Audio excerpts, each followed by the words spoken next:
Hey, good afternoon and welcome. My name is Dr. Boyette. I'm with Health Truth Life Clinic in Gulf Breeze, Florida, and want to talk about cold and flu season. So, just to introduce ourselves at Health Truth Life, we're an integrative and functional medicine practice here in the panhandle of Florida. My name is Timothy Boyette. I'm the medical director. I'm a conventionally trained physician and radiologist, live here in Gulf Breeze, Florida, have some training all over Florida, as well as at Vanderbilt and the University of Florida, finished up fellowship training in functional metabolic medicine with the American Academy of Anti-Aging and Regenerative Medicine, also known as the Medical Metabolic Institute, and have been practicing both radiology and functional medicine over the past 15 years. This is my family, my wife, Crystal, my two sons, Denver and Wesley. And again, we live here in Gulf Breeze, Florida. Want to introduce to you as well, Jason Richards. He's the practice manager of Health Truth Life. He's married to Lacey, has sons Reed, Wyatt, and Silas, and lives here in Pensacola, Florida. Here's his family as well, just to introduce us from Health Truth Life. Here's our Health Truth Life medical matrix, just to kind of get an idea of there's 24 breakouts here with respect to health and manifestations of, or not manifestations, but just things that we look at when we're looking at a patient to try and optimize their health. And it kind of gets back to three things. What am I putting in my mouth? What am I allowing in my mind? And what am I doing with my body? Those three questions right there kind of take a large chunk of medicine into account with respect to predisposition for disease, specifically with respect to colds and flus. And so that's what we're here to talk about today. About more than 3 million cases of influenza, which is caused by a virus, are diagnosed every year here in the United States. The most common cold, or the common cold, sorry, is the most commonly encountered virus infection in the world. And that's typically caused by a virus as well, either a corona type virus or a rhino type virus. And so I want to discuss a few of these things as we go through. I won't stop there, but just to kind of go and give you an idea of upper respiratory infections and what they are. They affect the head, the ears, the nose, and the throat. They're most often caused by viruses. So colds are caused by viruses. Influenza is caused by viruses. And COVID-19 illness is caused by viruses, the SARS-CoV-2 virus for COVID-19. Upper respiratory infections, though, can also be caused by bacteria, and that would be staph, strep, potentially other things as well, including fungus. Patients who have large amounts of allergic response oftentimes have underlying fungal pathology, and that's something to tease out with patients who may have underlying allergic issues. Obviously, bacteria oftentimes need to be treated with antibiotics, but viruses do not typically get treated with antibiotics. To go over some symptoms, obviously you've got headaches, sneezing, coughing, congestion, sore throat, stuffy ears or overall stuffiness in your head, body aches, fever, chills, lightheadedness, dizziness, and or fatigue. I want to point out that with COVID over the past year, some of the most common symptoms were headache, sore throat, fever, and malaise or lack of energy. So those are things to kind of look out for not only COVID illness and the illness associated with the SARS-CoV-2 virus, but colds, influenza, etc. So what causes a weakened immune system or an immune system more predisposed to illness? Environment is huge. And that kind of goes into that third question I was talking about. What are you doing with your body? Where is your body typically being in place? Is it in a place where there's clean water, clean air, good circulation? Or are you exposed to poor circulation? Lots of carpet that's dirty, or lots of pet dander that's not being cleaned out.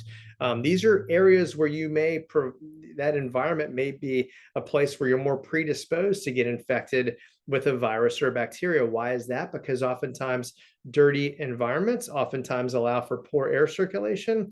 Poor air circulation can allow for allergens or things in the air to potentially cause more mucus to build up in our sinuses, which then can predispose us to more viral and or bacterial infection.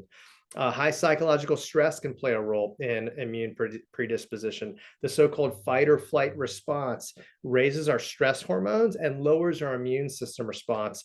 to viruses and bacteria. High simple carbohydrate diet, the typical SAD American diet, or known as the standard American diet, has lots of simple carbohydrates and simple sugars, which actually can weaken our immune response to viruses and to bacteria. And it kind of popped through there, but inadequate sleep or rest. So if you're not getting 8 to 9 hours of sleep at night, there's actually some evidence to show that you're a poor responder to underlying infections from viruses and bacteria. So it's important to get good sleep and good rest. Leaky gut is something to discuss quickly. It's also known as intestinal hyperpermeability. It's where particles of food can actually get through leaky or kind of opened gut junctions within our intestines. And it's important to know that about 75% of our immune system is associated with our small intestine. So everything we eat gets exposed to our immune system.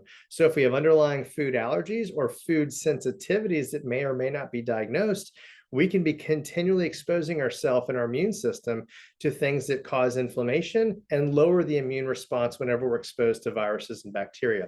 So leaky gut is something to consider when discussing immune predisposition.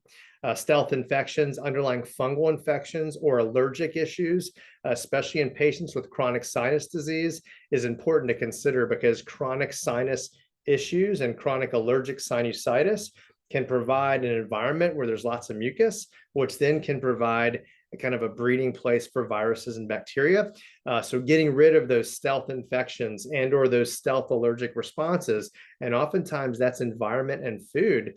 If you can tease out what's causing the underlying allergic response or the underlying chronic inflammation within the sinuses, you oftentimes can prevent yourself or empower yourself to not be more exposed to getting infected with viruses and bacteria during cold and flu season.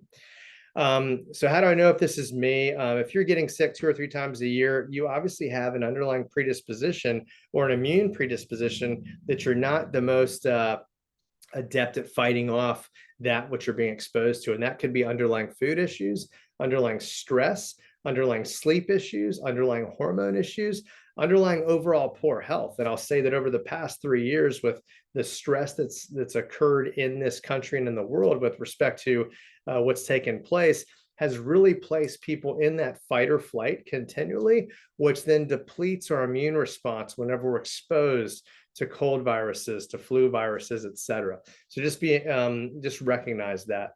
So you got some standard and functional medicine treatment options. I wanted to show that just a little bit. The traditional options are more antibiotics, antivirals, decongestants, over-the-counter cold medications. The functional medicine treatments are oftentimes looking at root cause, dietary and lifestyle changes, stress and sleep optimization, or stress reduction and sleep optimization, environment and home remedies, and supporting the immune function with nutraceuticals or dietary supplements. I want to pop through here, and I want to get to this slide right here. When these patients see a functional medicine provider, and there's a number in the area, and we would consider ourselves a functional medicine provider, we try and do a personalized approach that hits the root cause of why that patient is underlying or having underlying predisposition to disease. And we try and develop a comprehensive plan that helps empower them during a time of stress or during a time of exposure to high amounts of colds and flus. So we address environment, we address stress and sleep, we address nutrient deficiencies and potentially supplements, as well as digestive health that we discussed as well. And so to kind of go through here, I want to really focus on this slide. These are 8 ways that you can really empower yourself during cold and flu season. Optimizing your vitamin D3 level. Vitamin D3 is a steroid hormone. So it's actually not really a vitamin, it's a hormone that our body typically makes through the function of our liver, our kidneys, and our skin. If we're not getting good or adequate sun exposure, then we will not produce enough vitamin D3 to perform optimally with respect to bone health, mood health, brain health, immune health, because vitamin D3 is important in immune function.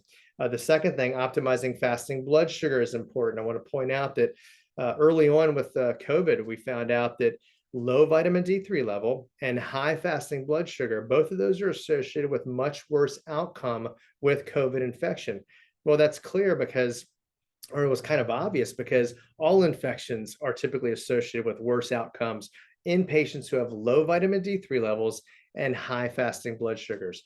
So ask your physician about checking your vitamin D3 level, that's the 25 hydroxy D3 level, and your fasting blood sugar. Also, you may consider checking your fasting insulin and your hemoglobin A1C, which are also numbers in there to look at predisposition for insulin resistance and diabetes. We aim to improve sleep and recovery. So ask your physician and you empower yourself on how you can find better sleep and better recovery after stresses. Reduce or eliminate processed food and excess sugar, hugely important. Excess sugar blunts immune response. So avoid excess or added sugar during cold and flu season. You want to try and do it always, but certainly during cold and flu season, try and keep the processed food down. Focus more on that which is whole food and actual food. Consider reduction of foods associated with sensitivities, particularly gluten, which is found in all wheat, and dairy. Both of those can be associated with underlying inflammation, food sensitivities, and congestion, which can produce mucus, which then provides an environment for viruses and bacteria to take hold. Trying to increase consumption of nutrient-dense foods during times of immune challenge. Also consider fasting. Fasting actually is very beneficial in stimulating an immune response. So trying to do some fasting during cold and flu season can actually supercharge your body and your immune system during times of stress. Be involved with community. We're communal beings. So one of the worst things to do during cold and flu season or any season is to isolate from one another. We need other people. We actually need that because good hormones get produced when we're in community with other people. So whether it's church, volunteering, discipling and mentoring others, whether it's your family, your friends, sports groups, what have you, get involved in community. Exercise is important. 3 to 4 days a week of some resistance and cardiovascular work can certainly boost and supercharge your immune system to allow it to be more ready for exposure to illnesses. Now, overexerting yourself in exercise can sometimes provide an immune challenge where you actually have stressed yourself so much that you may be more predisposed to disease. So moderate exercise is at a moderate to high intensity with good recovery, though, can be beneficial. And then in recreation, doing stuff just for fun and just for joy. No competition, just having fun. And sometimes we can have trouble with that as we get older because we get more serious and set in our ways. Some people are better at that than others, but being mindful of just doing things just for fun and joy, man, that right there can supercharge your health and helps provide good hormones to be produced by your body, which then helps your immune response. So these are things and ways that you can support yourself and strengthen yourself and empower yourself during cold and flu season.